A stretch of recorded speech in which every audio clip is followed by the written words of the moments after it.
kamroq mazgi bo'lsa, u ham yaxshi. Erkak kishiga ham shunaqa. Erkak kishi ham mazgi qilmash kerak-da ayolini. Sevasanmi, uni qolasanmi, mana shunaqalar. Bir oyda necha pul topasiz?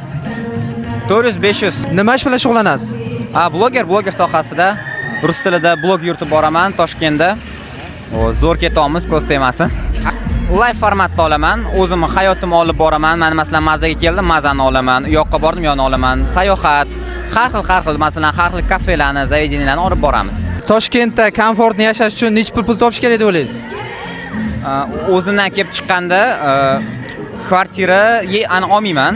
To есть kvartirada turmayman, o'zim uyim. 200-300 dollar menga yetadi. Жаловаться qilmayman. Ko'p ishlatmayman, metro, avtobusda yuraman. Qiz bolalarga nisbatan red flaglaringiz qanaqa red flaglaringiz bo'lsa, qiz bolalarga nisbatan? Red flaglarim standart. Shu endi masalan xiyonat masalasi bo'ladimi, boshqa balo masalasi u standart bo'ladi red flag. Lekin bitta gapi to'g'risini aytaman. Odam sevib qolsa, ming red flaglari bo'ladimi, u balobattarli bo'ladimi, qiz bolaga nisbatan ham, erkak kishiga ham nisbatan ham u qaralmas ekan. Sevib qoldingizmi, ko'zingizni yumar ekansiz. Har xil kompromisslarga borib, mana shunaqa qilib ketar ekansiz. O'shaning uchun unaqa red flaglarim bor deb ayta olmayman. Erkak kishini xafa qilmasligi uchun ayollarga tavsiyalaringiz? Nima desam ekan, endi men masalan oila bo'lib ko'rmaganman, bu degani ayolim bo'lmagan, uylanmaganman. Sevgan qizingizchi? Sevgan qizim shu iltimos qilib qolardim.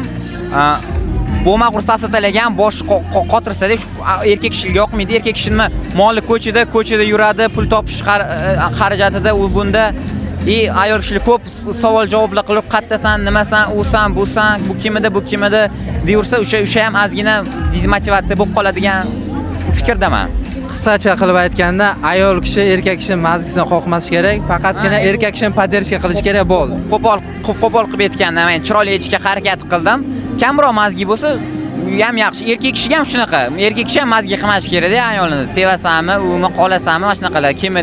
Kimlaniding, umlaniding. Ravnoсторонний ishlasa zo'r bo'ladi mana shunaqa. Erkak kishiga nisbatan, ayol kishiga nisbatan.